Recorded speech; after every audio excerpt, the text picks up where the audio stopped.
तो चलिए, अब ये स्मार्ट मूव ना चेस नहीं खेल रहे। स्मार्ट मूव कहने का मतलब आदत डालनी है इम्प्रोवाइज करने का, जो कि आगे जाके बहुत काम आना है। ठीक है, कि जो एक नॉर्मल तरीका है, एक ट्रेडिशनल वे है, उससे कैसे हम स्मार्ट मूव में कम टाइम पे बेटर एफिशिएंसी के साथ हम वर्क टास्क कंप्लीट कर पाए। तो उसकी हैबिट होगी, एक एटीट्यूड डेवलप होता चला जाएगा। ठीक है, तो उसकी शुरुआत यहाँ से करते हैं। अब आप इस बात से बिल्कुल एग्री करेंगे कि मान लो कि भाई कुछ एक नंबर है हमारे पास, कि भाई मान लो 4 2 8 6 ये नंबर है। ठीक है, अब इस नंबर को 25 से मल्टीप्लाई करना है। सिंपल एक एग्जांपल दे रहे कि स्मार्ट मूव क्या है, एक्चुअली होगा क्या। ठीक है, तो स्मार्ट मूव के अंदर क्या आता है कि एक तो ये है कि ट्रेडिशनल क्या है कि हम इसको मल्टीप्लाई करें एज यूजुअल जैसा करते हैं, कि आप ऐसा करोगे 4 2 8 6 इंटू 25, पहले 5 से करेंगे, फिर 2 से करेंगे, फिर ऐड करेंगे, रिजल्ट आएगा। स्मार्ट मूव ये कहता है कि क्या हम इमीडिएटली इसको 4 2 8 6 डबल ज़ीरो कर दें और अपॉन 4 कर दें, डबल ज़ीरो कर दे और अपॉन 4 कर दे। पता लगा क्यों किया? अब अगर ऐसा सोचो, ये 2 0 हमने एक्स्ट्रा क्यों लगाया? क्योंकि 25 को 100 अपॉन 4 किया जा सकता है ना।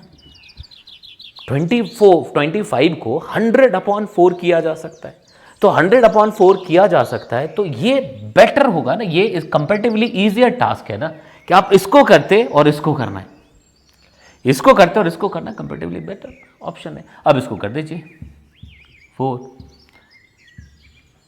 ठीक है, 28, रिजल्ट पे पहुंच गए, रिजल्ट पे पहुंच गए। तो ये था स्मार्ट मूव का मतलब। ये हमने कैसे कर दिया ये पता लग जाना चाहिए। ठीक है, तो यहां तक मेरे ख्याल से बातें समझ आ रही। अब इसमें और कर लिए, जैसे मान लो 2 4 8 इंटू 25 करना था। अब क्या करेंगे, 2 4 8 0 0 अपॉन 4। अब इसमें करेंगे तो कितना आएगा, 7 2 0 0, यही आंसर हो जाएगा। तो ये एक तरीका है। तो जैसे 25 के लिए आपने देखा।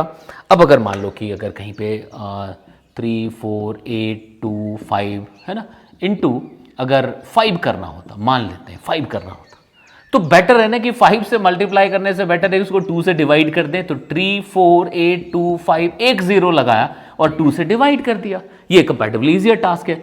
तो 1 7 4 1 2 5 आंसर। ठीक है, तो सिमिलरली अगर किसी चीज को 125 से मल्टीप्लाई करना होता, कि किसी भी चीज को 125 से, x को 125 से मल्टीप्लाई करना है, तो क्यों ना हम 3 0 इस पे लगा दें और 8 से डिवाइड कर दें। कंपैरेटिवली आसान टास्क रहेगा। क्यों? बिकॉज 125 को हम 1000 अपॉन 8 लिख सकते हैं। 1000 अपॉन 8 लिख सकते हैं। 1000 अपॉन 8 लिखने का मतलब है, अब जैसे मान लो कि 88 को 125 से मल्टीप्लाई करना होता, तो हम क्या करते हैं, 88 पे 3 0 लगा दिया और 8 से डिवाइड कर दिया। अब देखो 1 1, ये आंसर हो गया। So this called smart move. तो इससे क्या होगा, एक कहते हैं ना, एक टेस्ट लगेगा बच्चे को कि यार हमें क्या है कि ठीक है, ट्रेडिशनल मेथड जो अवेलेबल है वो तो है ही है हमारे साथ, लेकिन हमें एक ऐसी खोज हमेशा जारी रखनी चाहिए कि अच्छा ऐसा कुछ हो जाए। तो क्या होगा, इससे आगे चल के जब एग्जामिनेशन लिखता है, कॉम्पिटिटिव एग्जामिनेशन लिखता है, मल्टीपल आंसर क्वेश्चंस होते हैं, ऑब्जेक्टिव क्वेश्चंस होते हैं, तो वहाँ पे अगर वो इस तरह के तरीके ढूंढने की उसको अगर हैबिट है, तो बाकी बच्चों से एक्स्ट्रा कर लेगा वो। अब ये चीज़ें बुढ़ापे में डेवलप नहीं होती। बुढ़ापे में डेवलप नहीं होती कहने का मतलब वो 11th 12th में जा कर के अब वो इस अप्रोच को फिर से सोचना शुरू करे, थोड़ा मुश्किल है। अब आप अपने लिए मत सोचिए, क्योंकि आप अभी समझ रहे हैं सिखाने के हिसाब से। ठीक है, तो समझ रहे हैं सिखाने के हिसाब से और उसको प्रैक्टिस में लेके आना है। तो अगर अभी से छोटे से अगर वो ऐसा करता है तो आगे आके डेफिनेटली बड़ा फायदा मिलेगा। ठीक है, चलिए फिर आगे बढ़ते हैं।